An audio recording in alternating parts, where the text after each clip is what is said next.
యెహోవాను నేను దాన్ని కాపు కాయుచున్నాను, ప్రతి నిమిషమున నేను దానికి నీరు పెట్టుచున్నాను. ఎవడును దాని మీదికి రాకుండా దివారాత్రులు దానిని కాపు కాయుదును. యెషయా గ్రంథం 27:3. ప్రభువు నన్ను రక్షించును అను నిశ్చయత కలిగించుటే ఈ పర్వత శిఖరం. కృప చేత నూతనముగా ఫలింతముగా బలమైన రెక్కల క్రింద భద్రపరిచి నీరు కట్టి కాయుచున్నట్టు నిత్యము కలిగి ఉంది. కనుక రక్షించబడిన మనకు రక్షణ నిశ్చయతను కలిగించే పర్వత శిఖరం. అందుకు ఇలాగ మాట్లాడుతాం. చదవండి. యెషయా గ్రంథం 27:3. యెహోవాను నేను దానిని బాగు చేయదు, ప్రతి నిమిషము నేను దానికి నీరు కట్టుదను. ఎవడును దాని మీదకి రాకున్నట్లు దివారాత్రులు దాన్ని కాపాడేవాడు. చాలు. దేవుడు మనం రక్షించబడినామని రక్షకుని యందు నిలిచి కాపాడబడినట్లు రక్షణ నిశ్చయతను కలిగి ఉండాలి. కనుక ఆయన నమ్మటం కాదు, ఆయన్ని మనం నమ్మేమని ఆయన మనల్ని నమ్మాలి. మనం ఆయన వెంబడిస్తున్నాం కాదు, ఆయన మనం ఆయన్ని వెంబడించుతున్నామని ఆయన మనల్ని విడిచిపెట్టకుండా మనం వెంబడించేటట్లుగా మనం కాపాడబడేటట్లుగా అలాగా మనం ఆయన ఎడలు నడుచుకోవాలి. అదేంటండి, మనల్ని ఆయన ఎట్లా వెంబడిస్తాడు? మనం ఆయనకు అనుకూలం ఉంటే మనతో ఎల్లప్పుడూ అన్ని విషయాల్లో ఉండి కాపాడబడతాడు, సఫలులు చేస్తాడు. అర్థమైంది? అందుకే ఆయన మనల్ని బాగు చేసేవాడు అని మాట్లాడతాడు. ఆయన బాగు చేసే వ్యవసాయకుడు సిద్ధపడిన నేలను నూరంతలు ఫలించేటట్లుగాను ఆయన ఫలించే చెట్టును నిలిచి ఉండేటట్లుగాను అట్టి వ్యవసాయకుడు. ప్రభు అయిన యేసుక్రీస్తు కూడా మాట్లాడతాడు.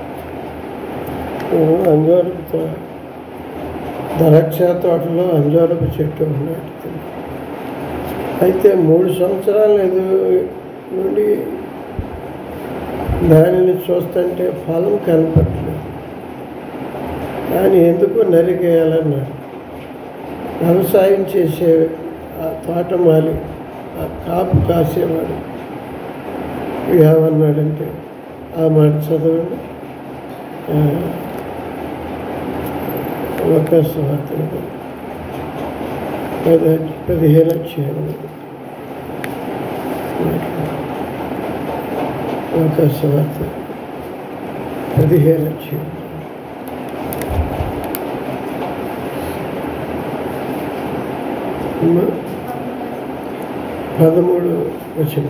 13 అధ్యాయము 3 వచనం.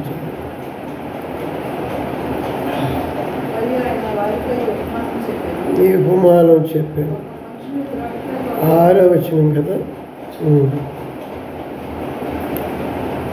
ఒక మనుషుని ద్రాక్ష తోటలో అంజూరపు చెట్టు ఒకటి నాటబడి ఉందంట.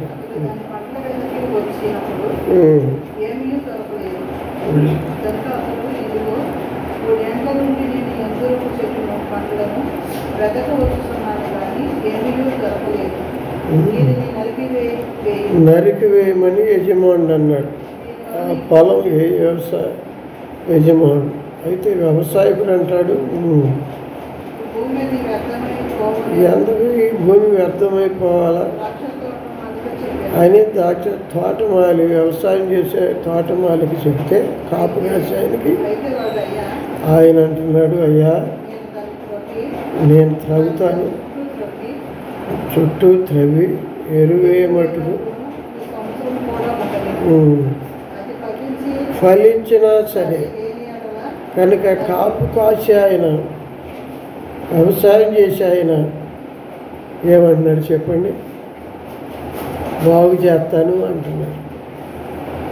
అది కాపు కాసేటట్లు చేయవలసిన పని. చుట్టూ వేరు తవ్వుతాను, అది బలిసి ఉంటే వేరు బలిసి ఉంటే ఎరువు వేస్తాను, నీరు కడతాను అని అంటాను. అది బాగు చేయటం అంటే అర్థమవుతుందా? కనుక బాగు చేసి కాపాడేవాడు దేవుడు. ఆ కాపరి ప్రభువైన యేసుక్రీస్తు. బాగు చేసిన చేనుకు నీరు కట్టి వేరు తవ్వి కంచి వేసి ఉండడం, త్రావలన్నీ లేకుండా పొడిచి రాళ్ళన్నీ వేసి ముళ్ళ కంప లేకుండా చేసి సిద్ధపరిచి బాగు చేసి ఫలించేటట్టు దాన్ని కాపు కాస్తాం. అందుకే ప్రభు అయిన యేసుక్రీస్తు యోహాను సువార్తలో కూడా, నేను గొర్రెలకు మంచి కాపరిని, అయితే నా గొర్రెలు నా స్వరం విని నన్ను నమ్మి నా యందు నిలిచి నన్ను వెంబడిస్తే నేను వాటిని కాపాడుతా. కానీ ఉన్నారా, నన్ను నమ్మకుండా, నన్ను వెంబడించకుండా, నా మాట వినకుండా, నా యందు నిలవకుండా వేరొకరిని వెంబడిస్తూ ఉంటే నమ్మలేని వారిని నేను కాపాడలేను అంటాడు. నేను అంటున్నాను అన్నమాట. యోహాను సువార్త 10వ అధ్యాయం 25వ వచనం, అందుకు మీతో చెప్పితేనే కానీ మీరు నమ్మరు. నన్ను నమ్మి నా గొర్రెల్లో విశ్వాసంలో బాగు చేసేది వారి మనసు పొందిన వారిలో చేరిన వారు మారుమని పొందరు. ఎన్నాళ్ళ నుంచో గుడికి వస్తారు. ఉన్నారా? నేను గుడికి రాకముందే మారి మనసు పొంది గోడ బయట ఉండిని వారు మన మనసు పొందినాకే, మనసు మార్చుకున్నాకే, నిర్ణయం తీసుకున్నాక వచ్చి అర్థమైంది. కనుక ఎన్ని సంవత్సరాల నుంచి వస్తున్నాం, ఎన్ని సంవత్సరాలు వింటున్నాం, ఎన్ని కార్యాలు చూస్తున్నాం, నమ్మేవా? నమ్మిన విశ్వసించిన గొర్రెల్లో చేరేవా? వెంబడిస్తున్నావా అంటున్నాడు. మీరు నన్ను నమ్మరు. చదువు,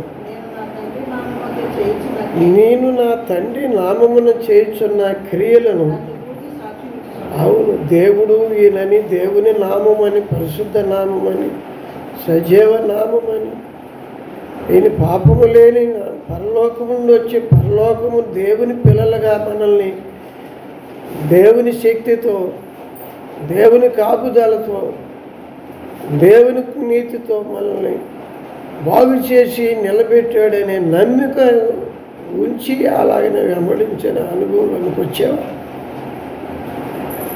అది అంటున్నారు. వీరు నన్ను నమ్మి నన్ను వెంబడించరు. అది నమ్మిన వారిలో చేరిన వారు కారు కనుక మీరు నమ్మరు. నా గొర్రెలు నమ్మితే ఏం చేస్తాయంటే దేవుని దగ్గరికి వచ్చి దేవుని వాక్యంతో పని లేదు అలాగే. విన్నారా? అవును, దేవుని ప్రార్థించుకోవడానికి ప్రార్థనతో పని లేదు. ఏదో వచ్చి అంతకే అది ఎట్లా మినిట్ చెప్పండి, మీరు చెప్పండి. దేవుని వాక్యం వింటే ఎన్నోడు ప్రార్థన చేయకుండా ఉండలేడు.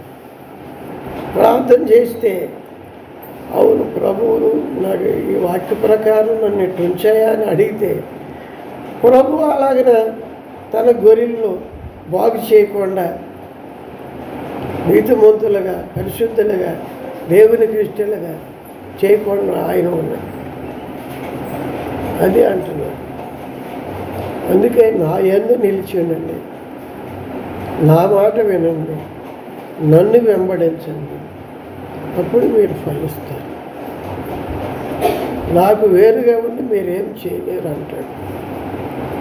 కనుక ద్రాక్ష తీగ ద్రాక్ష వల్లిలో ఎలాగ నిలిచుంటూ దేవుని పిల్లలు, దేవుని సంఘం, దేవుని బిడ్డలు దేవుని యొక్క నామముల ఆయన మాటల యందు నిలిచున్నాడు, ఆయన ఆత్మ యందు నిలిచున్నాడు. విశ్వాసం, విశ్వాస సంబంధమైన ఆయన కృప యందు నిలిచినట్లు. అందుకే వారు అటు వారు దీనులుగా, ఆయన విధేయులుగా, విశ్వాస సంబంధులుగా ఉండి జీవము నిత్య జీవం కొరకే నిలబెట్టబడతారు.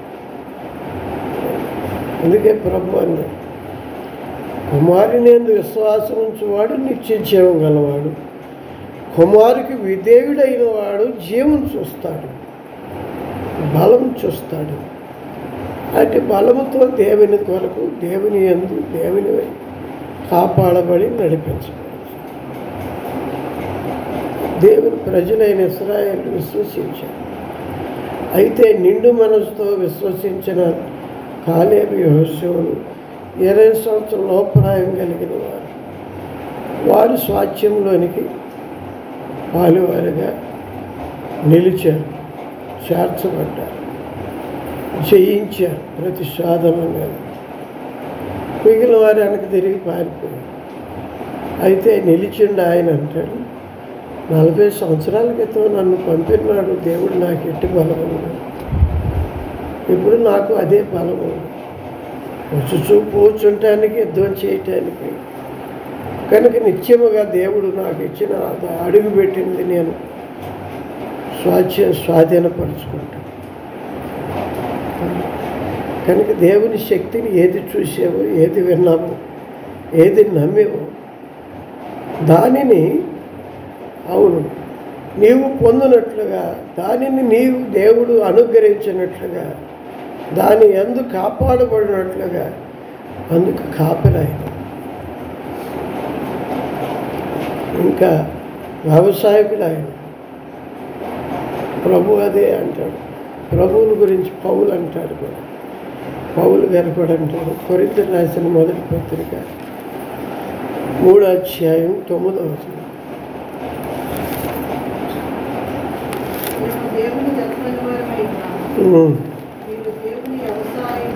మీరు వ్యవసాయము, సంఘం ఏమంటే దేవుని వ్యవసాయము, దేవుని కృప. వ్యవసాయకుడు ఆయన, పనివాడు, బాగు చేసేవాడు, సాగు చేసేవాడు, నిలబెట్టేవాడు, కట్టేవాడు. దేవుని కుటుంబం, గృహం ఉంటుంది. కుటుంబ యజమానుడు ఆయన, కాపరి, కాపాడుతాడు, దిద్దుతాడు. తండ్రిలాగా ప్రేమించిన వారికి గద్దించి శిక్షించి రక్షించేవాడు. కనుక ఆసక్తి కలిగి మారి మనసు, తల్లిలాగా ఆదరించి బలపరిచి తోడయ్యండి. అర్థమవుతుంది. తల్లి మరిచినా, తండ్రి విడిచిన, శారీరకంగా ఎవరు విడిచినా ఆయన విడిచిపెట్టేవాడు కాదు. శారీరకంగా తల్లి అయినా, తండ్రి అయినా, భర్త అయినా, భార్య అయినా, ఆత్మ సంబంధమైన అపాయం వచ్చేప్పటికీ, అవును మరణం వచ్చేప్పటికి, మరణం భయం వచ్చేప్పటికి విడిచిపెట్టేస్తాను. కాపాడు ప్రాణం పెట్టేవాడు ఎవడన్నా ఉన్నాడు, ఆ ప్రాణం కాపాడు. అందుకే గొర్రెలకి నేను మంచి కాపరి, మంచి కాపరి గొర్రెలు ప్రాణం పెడతాను. నావి కానీ వేరే గొర్రెలు కూడా బాగు చేసి నా దొడ్డిలో తోలుకొస్తానికి నేను ప్రాణం పెట్ట వెళ్ళుచున్నాను. నా ప్రాణమును వారి ప్రాణమును కూడా నేను రక్షించడానికి నా తండ్రి అవును ఆయన నాకు అప్పగించాడు. ఇందును బట్టి అన్నాడు. ఆ మాట చదువు. యోహాను సువార్త 10వ అధ్యాయం అనగా 26, 27.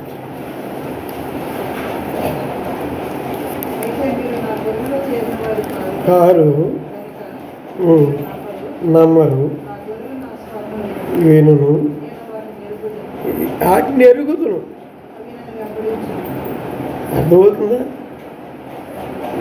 వాటిని ఎవరు నమ్మారో, ఎవరు ఆయన యందు నిలిచి ఉండారో, ఎవరో ఆయన స్వరమిని ఆయన వెంబడిస్తున్నారు, ఎవరు ఆయన కొరకు నమ్మకంగా ఈయనే కాపాడు, నేనేమైనా ఆయన కృప వల్లనే, ఆయన కృప లేకపోతే నేను ఏది చేయలేను, ఎందుకు పనికిరాను అని ఆయన యందే నిలిచిండి ఆయన్ని వెంబడిస్తే ఆయన ఎక్కడుంటే అక్కడ, ఎక్కడికి వెళ్తే అక్కడ ఎవరు ఉండేది?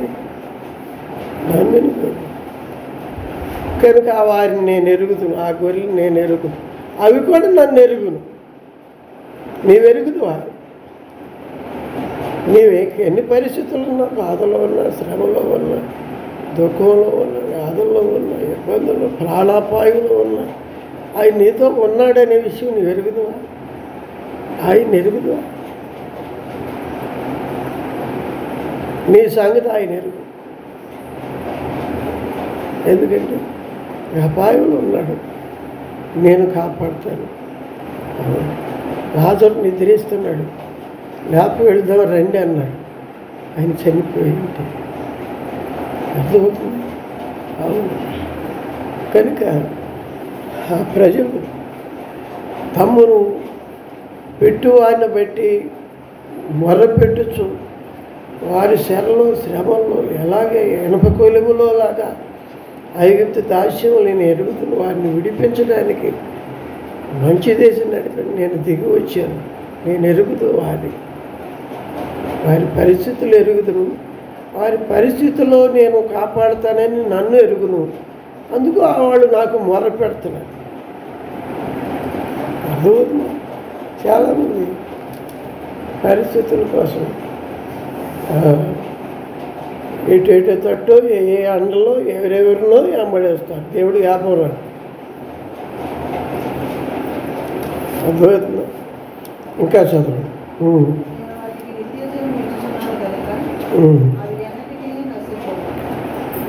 10వ అధ్యాయము 17వ వచనం. నేను దాన్ని మళ్ళా తీసుకున్నట్లు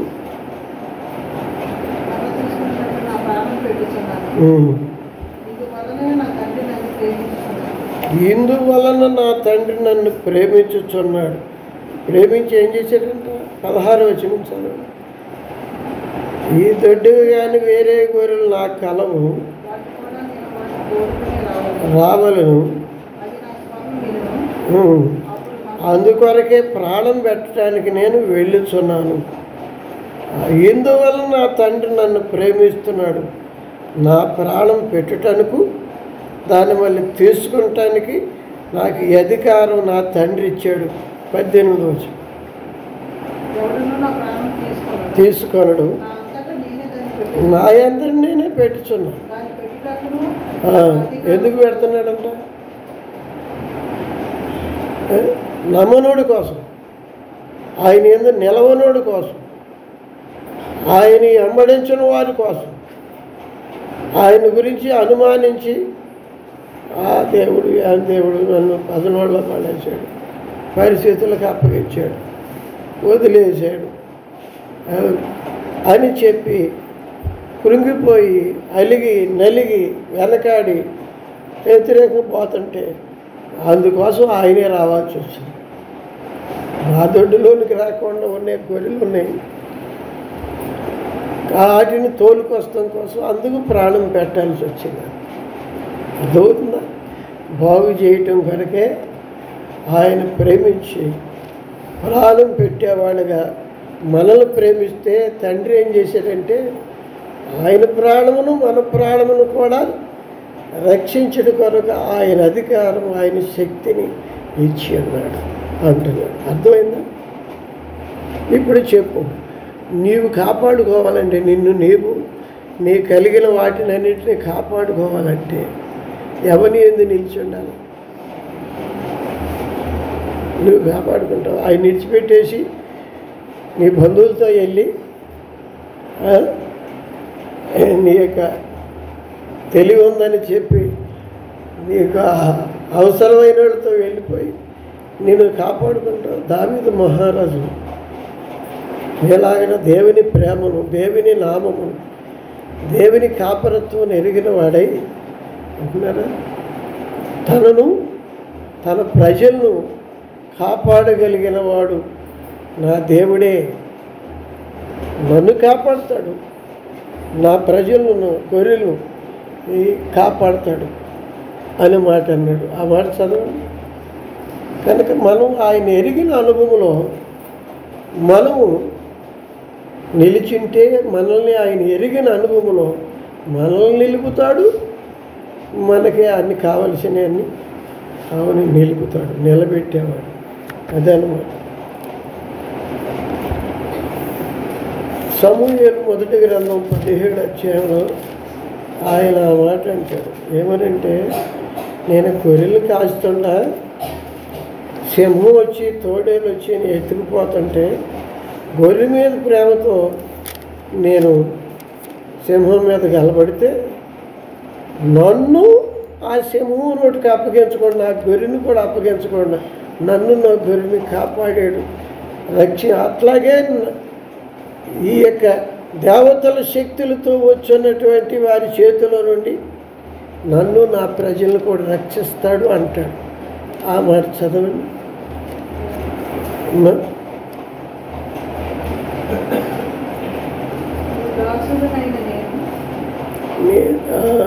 34 వచనం 36.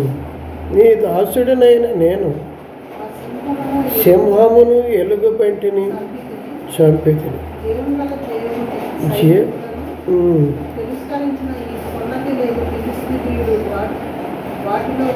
సౌలు అంటాడు, ఆయన అజానుభావుడయ్యా, యుద్ధశూరుడు, నువ్వు చూస్తే పిల్లడివి, నువ్వు ఆయన మీద ఎలాగైనా జయం పొందుతావు అంటే చెబుతాడు. 34 వచనం చదవమ్మా. 33 వచనం. సౌలు ఈ ఫిలిష్తీని ఎదుర్కొని వాళ్ళతో పాటు నీకు శక్తి చాలదయా, నువ్వు బాలుడు, యుద్ధాభ్యాసం చేసిన వాడేమో ఆయన. దావీదుతో అంటే సౌలు దావీదు అంటున్నాడు, మీ దాసుడినైన నేను గొర్రెలు కాయుచున్నా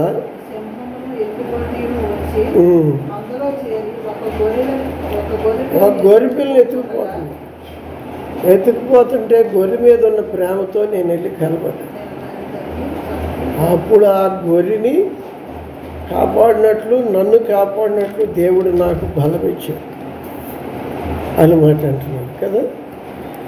ఆ దేవుడే జీవం కలిగినటువంటి దేవుని సైన్యమును తిరస్కరించని సున్నతలేని ఫిలిష్తీయుని చేతిలో నుండి అవును నన్ను నా ప్రజలను రక్షించేవాడు యెహోవే. 37 వచనం. బలము నుండి నన్ను రక్షించిన యెహోవా. అవును, అర్థమవుతుంది. ఇంకొక మాట అంటారు 17 అధ్యాయంలో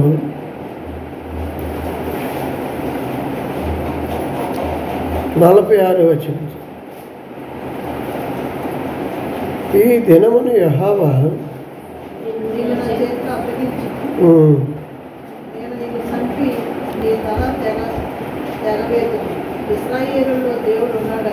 దేవుడున్నాడని తెలుసుకున్నట్లు, లోకములో అందరూ తెలుసుకున్నట్లు దేవుడున్నాడని దేవుని పేరట వస్తున్నాను. దేవుడే యుద్ధం చేసేది, దేవుడే రక్షించేది అనే మాటలు చెప్పి దేవుని తరపున దేవుని ప్రేమతో, దేవుని ప్రజల ప్రేమతో, ప్రజల పక్షముగా, దేవుడు పక్షముగా నిలిచింటే దేవుడు ఏం చేశాడని ఇశ్రాయేలుకి దావీదు ద్వారా ఇశ్రాయేలుకు గొప్ప రక్షణ కలుగు చేశాడు. అందుకే దేవుని నామము 10,000 మందిలో శ్రేష్ఠుడు ఆయన నామము అని స్తుతించబడి.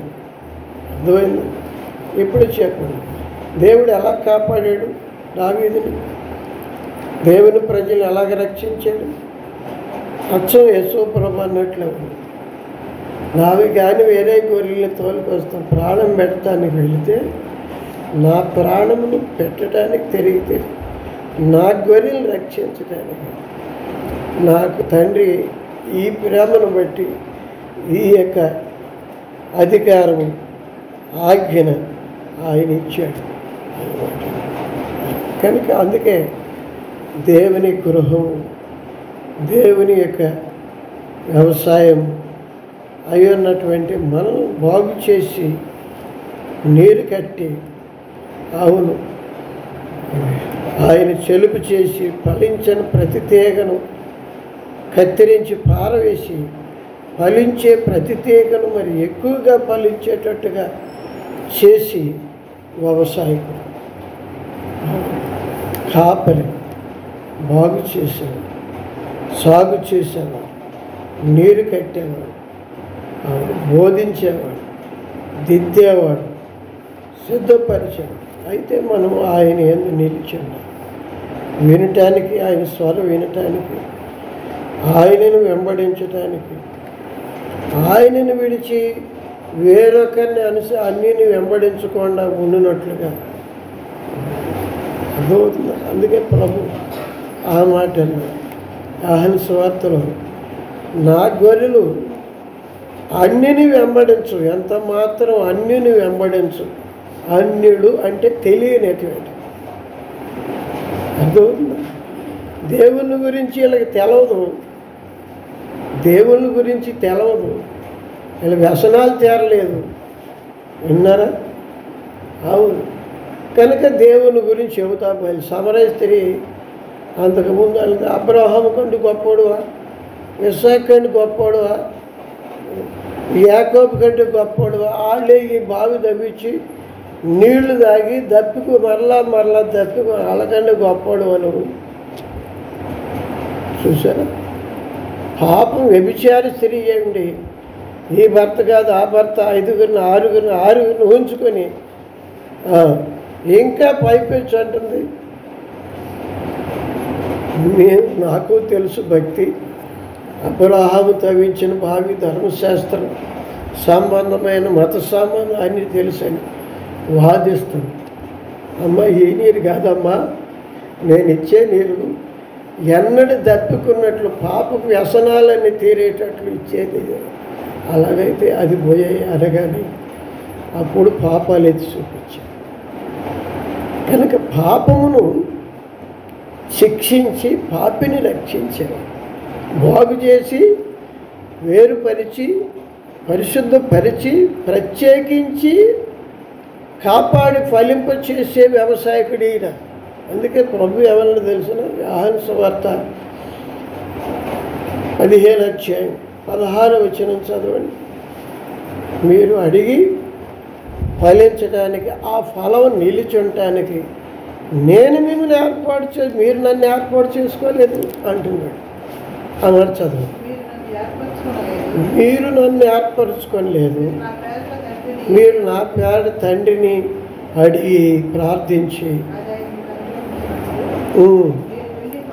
ఫలించుటకును.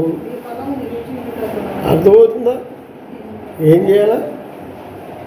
మీరు ఫలించాలా, ఆ ఫలం నిలిచి ఉండాలి. అర్థమవుతుంది?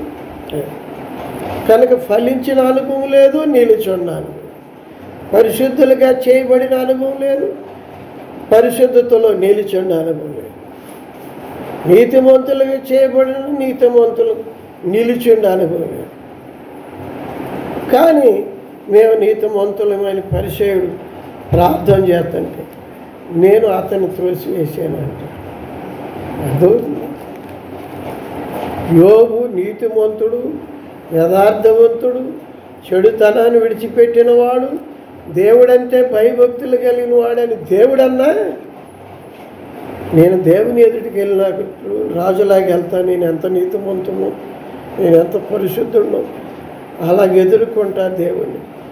నేను రాజులాగా వెళ్తే మనకి రారాజు ఏదైనా ఇచ్చేయాల్సింది కదా అని చెప్పి ఆడినట్లుగంటే దేవుడు అన్నాడు అలాగైతే అని ప్రశ్నలు వేసుకుంటా, ఇది కలిగి వేసిందేమో, ఇది కలిగి.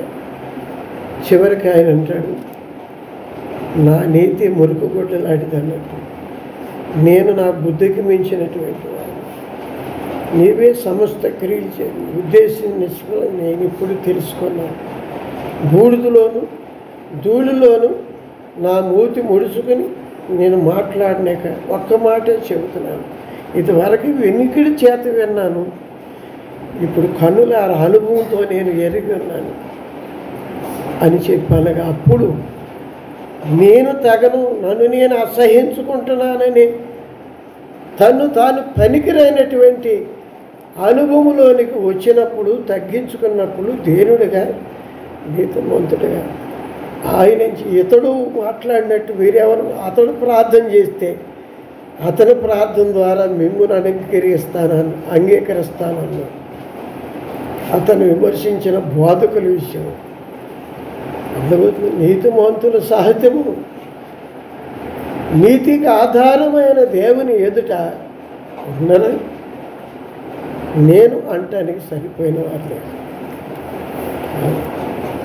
కనుక ఇది దేవుని కృప. నేనేమై ఉన్నాను ఆ దేవుని కృప వల్లని తాను తగ్గించుకున్న వారు హెచ్చించబడు, తాను దీనులుగా ఉండి మొర్రపెట్టగా ఆయన వారికి మొర్ర ఆలకించి తన కృపతో ఆవరించువాడై ఉన్నాడు.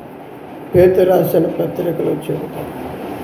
అందుకే మనం ఏర్పాటు చేసుకోవటం కాదు, మన అవసరాలు ముందు పెట్టుకుని విన్నారా, మన ఆచారాలు ముందు పెట్టుకుని, అవును మన కోరికలు వ్యసనాలను ముందు పెట్టుకుని, మన కులాన్ని, మతాన్ని, మన గోత్రాన్ని, మన ముఠాన్ని, అవును మన యొక్క లోక సంబంధమైనటువంటి లోక ఆచారాలన్నిటినీ ముందు పెట్టుకుని ఉన్నారు. అందుకు ఆయన పిలిపిస్తే ఒక ఆయన తెల్లదాని 3 గంటలకు వచ్చి మీరు ప్రార్థన చేయాలండి అన్నాడు. ఈ ఊళ్ళో నాకు అదేంటండి తెల్లదామనే రావటం ఏంటి కర్మ, ఆ టైంలో నాకు ప్రార్థన ఉంటుంది 2 నుంచి 4 దాకా, 3కి నేను రాలేను. ఎందుకని ఆ ఇల్లు కంటే ముహూర్తం కూడా దాసుకు పెట్టాడంట, వీళ్ళు వెళ్ళి ప్రార్థన చేయాలి. ఈ రోజులన్నీ గడియలన్నీ గంటలన్నీ మంచివి కదా, అదే మంచిదని ఎవడు చెప్పాడు? దేవుడు అన్నాడా? దేవుడికి అన్ని రోజులు మంచి, అన్ని గడియలు మంచి. మనుషులందరూ మంచివాళ్ళు, అందరూ మంచివాళ్ళుగానే పుట్టించాడు. పుట్టినాగే చెడు బుద్ధులు పుట్టింది. కలుగు చేసిన వాటిని మూలోపదేశాలు సైతాన్ని బట్టి కలిగి అబద్ధికుడు, అపవిత్రాత్మ. అందుకే దేవుని ఎరగని అన్యులు అంటే దేవుని ఎరగని వారు, అన్ని ఆచారములు అంటే దేవుని గురించి ఎరగనటువంటి సృష్టికర్త సృష్టించినటువంటి సృష్టి సంగతులు ఆయనకి తెలుసు. అందుకే సృష్టికర్త దేవుడు ఒక్కడే అన్న నీవు ఆయనని ఎరిగి ఆయన చెప్పినట్లుగా చేయటం అనేది.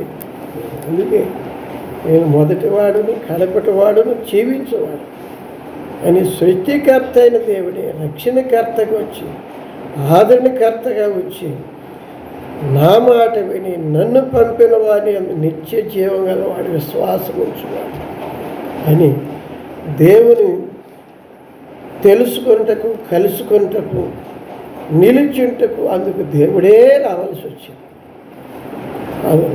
అందుకు దేవుడే ప్రార్థించాల్సి వచ్చింది. ఆయన నామమును దేవుడే వచ్చి ప్రాయశ్చిత్త కార్యం చేయాల్సి వచ్చింది.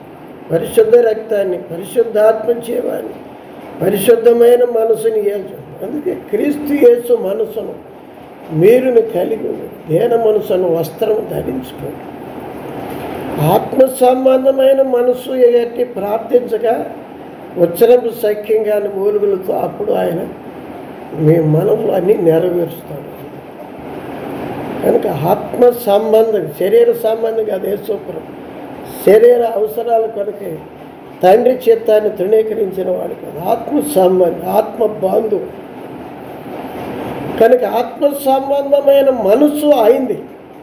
ఆయన మనసును, ఆయన ఆత్మను, అవును ఆయన స్వభావము, ఆయన నామమును ప్రార్థన చేయడం ద్వారా, మన విశ్వాసం ద్వారా, అంటున్నాడు విధేయత ద్వారా దేవుడి కృప, దేవుని ఆత్మ బలము పొందగలం. అందుకు యోబు నీతిమంతుడైనా భక్తి కలిగిన వాడైనా దేవుని నామమును అవును ఎరిగినాక అంటున్నాడు, నా బుద్ధికి మించిన ఈ నీతి నాది కదంట.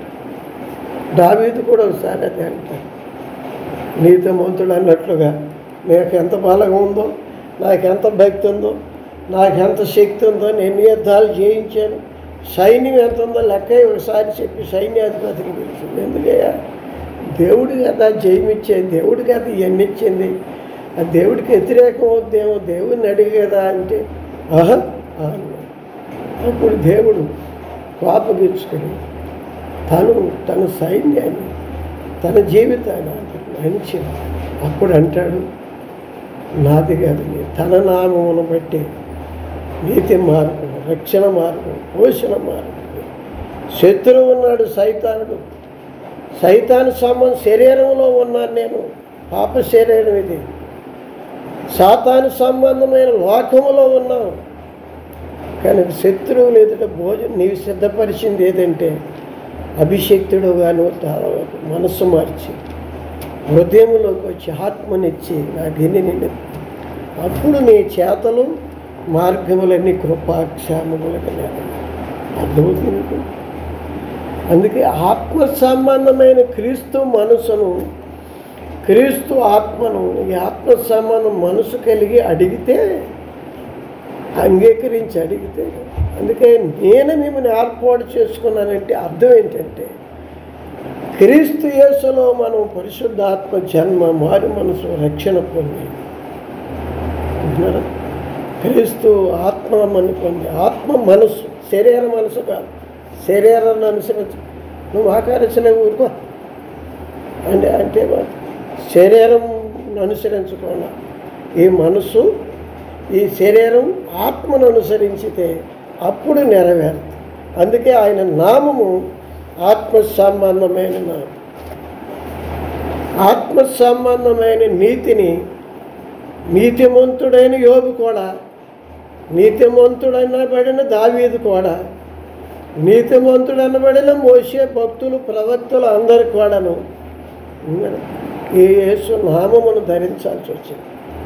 అందుకే యేసు మనసును, అందుకే యేసు క్రీస్తు కలిగిన మనసును మీరు ధరించండి, ఆయన ఆత్మను ధరించండి, ఆయన స్వభావంలోనికి రండి. అది మారు మనసు. నేను మీకు నూతన హృదయం, నూతన మనసు, నూతన స్వభావం ఇస్తాను. అట్టి ఆత్మ మనసుతో ఆత్మ సంబంధ నామమును అడిగితే మన ప్రార్థన దేవుడు వింటాడు అన్నాడు పౌలు. ఆ మాట చదివి మనం ప్రార్థన చేసుకోండి. ఎందుకంటే ఎక్కువ చెప్పండి, ఎందుకంటే సమయం అంతా మీరు వస్తానికి సరే. రామపత్రిక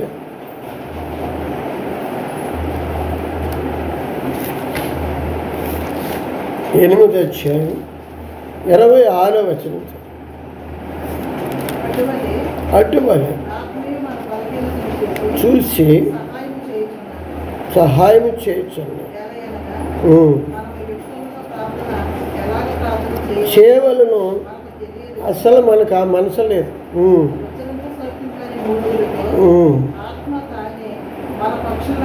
అవును, క్రీస్తు ఆత్మ ఏం చేస్తుందంటే మన ఆత్మని, మన శరీరాన్ని, మన మనసును ఒప్పించి ఆయన ఆత్మ సంబంధం మనసు కలిగి ఉంటే ఆ ప్రార్థన వింటాడు అంటారు. ఇంకా చదువు. హృదయములను పరిశోధించి దేవుడు ఏ మనసు? శరీరానుసారమైన మనసు కాదు. శరీరానుసారం మనసు మరణం, ఆత్మానుసారమైన మనసు జీవము సమానం. అది ఎవరు? క్రీస్తు. పిలిపి పత్రిక 2:5 అందుకే అన్నాడు, క్రీస్తు యేసు కలిగిన మనసును మీరును కలిగి ఉండి. కనుక క్రీస్తు యేసు మనసు ఎలాంటిది? నా ఇష్టం నెరవేర్చుకోవటానికి రాలేదు, నా తండ్రి చిత్తం తదుము నాకు ఆహారమై ఉన్నది. ఆత్మ సంబంధి ఈయన. శరీర సంబంధిగా ఒక కులానికి, ఒక మతానికి, ఒక గోత్రానికి, ఒక స్వకీయమైనటువంటి ముఠాకి, ఒక స్వకీయమైన స్వార్థం, ఒక ఆశలు, కోరికలు నెరవేర్చుకోవటానికి కాదు. ఈయన తండ్రి చిత్తం. కనుక దేవుని పక్షము వచ్చి దేవుని ఏర్పాటులోనికి ఆయన మనల్ని ఏర్పాటు పరిశుద్ధపరిచి ప్రభు రక్తం ద్వారా కడిగి, ప్రభు ఆత్మ చేత శుద్ధి చేసి ఒప్పించి, ప్రభు వాక్య సత్యమును అనుసరించి ఆత్మ సంబంధులుగా చేసి ఉచ్చరపు సఖ్యంగాని మూలుగులతో ఆత్మ ప్రార్థన ద్వారా. అందుకే యోబు నీతిమంతుడైన ఆయన నేను తగనని ఒప్పుకున్న అనుభవంలోనే ఆయన ఈయన ప్రార్థన చేయగా నేను వింటానన్నాడు. ఆ మాట కూడా యోబు గ్రంథం 42 5 3 జ్ఞానం లేని మాటల చేత చేసుకున్నవాడిని నేను అంటున్నాడు. నేను బుద్ధికి మించిన మాటలు మాట్లాడాను. దేవుని గురించి నేను తగుదనని ఎంత నీతిమంతు భక్తి పూర్వాలు అయినా అట్టంటే తగుదువా? అందుకే బాగా భక్తులు అస్సలు పనికిరాని పాపినై అంటారు. అది భక్తి. ఇంకా సార్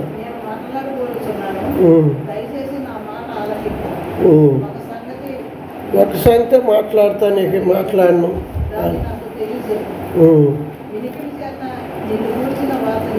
వింటిని అవును, కనులారా క్రీస్తు యేసు నామాన్ని బట్టి చూసిన అనుభవం. ఇంకా అర్థమవుతుందా? కనుక నీవు అతిశయంతో తగుదునా అన్నట్లుగా అవును, నీ ఏర్పాటులో, నీ ఉద్దేశములు, నీ భక్తులు, నీ నీతులు, స్వనీతితో సొంత దేవుని ప్రార్థన నెరవేర్పు పొందాలి. ఆ మనసుకు తాను అసహించుకునే పరిస్థితికి వచ్చినాక అప్పుడు అంటున్నాడు. ఇప్పుడు దేవుడు అన్న మాటను చదవము. యోబుతో ఈ మాట పలికినాక ఆయన బోధకులను పిలిచి అంటున్నాడు, నా సేవకుడు యోబు ఆయన పలికినట్లు నన్ను గురించి మీరు యుక్తమైంది పలకలేదు. ఏం పలికాడు? నన్ను నేను అసహించుకో. కనుక దేవుని వద్దకు వచ్చినప్పుడు నువ్వు అధికారం అయితే కాదు, నువ్వు భక్తి కలిగిన దానివైతే కాదు, లేకపోతే నీతిమంతురాలు, లేకపోతే డబ్బు కలిగిన దానివేగా. అర్థమవుతుందా? సంఘ పెద్దవేగా, పెద్దగారువేగా. కానీ దేవుని దగ్గర నిన్ను నువ్వు పనికి రానివని తగ్గించుకొని విరిగి నలిగిన హృదయంతో అవును అసహించుకుంటూ దీనులకు తన కృప ఆవరించును, అహంకారులు ఎదిరించు. పేతురు రాసిన పత్రిక 5:5-6 కనుక మనము ఆత్మ మనస్సు కలిగి ఉండటానికి ఆయన ఏర్పాటు చేయడానికి దేవుని ఏర్పాటులో నిలిచి ఆయన ఏర్పాటులో పిలిచి ఏర్పాటులో మలిచి బాగు చేసి ఏళ్ళు తవ్వి బలిసిందని కత్తిరించి పనికిరాని ఫలించని చెట్లు ఫలించని కొమ్మలు ఎండిపోయినాయి. మన గుణాలు, మన స్వభావాలు, మన యొక్క అతిశయాలు, మన సాకులు, కొంతమంది నేను ఎందుకని రాలేకపో అవన్నీ వదిలిపెట్టేసాను. నేను ఒకసారి కళ్ళు పుసుగెట్టి ఎంత గడ్డలు కట్టిపోయి నేనుంటే వాక్యం చెప్పమన్నాడు అయ్యగారు. నేను ఇలాగ చెప్పలేను అంట భయం వేసి ఈ కళ్ళు చెప్పి ఎట్లుంటే చెప్పమన్నారయ్యా, నేను చెప్పమంటే దేవుడిని అడుగుతాను. ఆ కన్ను లేకపోతే ఈ కళ్ళు ఈ కళ్ళు కనపడతలేదు నీకు, నేను చెప్పిన మాట చెప్పాను. ఆయన చెప్పిన మాట చెబుతారని నిలబడితే ఎన్నో సంగతులు వచ్చాయి. అక్కడ కొరలకొండ ఆ కుటుంబం అక్కడ అప్పుడు నిలబడి సహవాసాలు అర్థమవుతుందా? కనుక మనము దేవునికి ఎదుట తగ్గించుకొని విరిగి నలిగి విధేయత కలిగి ధీరత్వం కలిగితే ఈ నా సేవకురా ఈ ఆత్మ మనస్సు ఏం ప్రార్థన నేను ఆలకించిన శంకర ప్రార్థన ఆలకించాను. దేవుడు తన వాక్యం మనం ఒకరించి ప్రార్థన చేస్తాం. మనము కాపాడగలిగిన కాపరిని నమ్మేవా? విశ్వాసము లోనికి విశ్వాస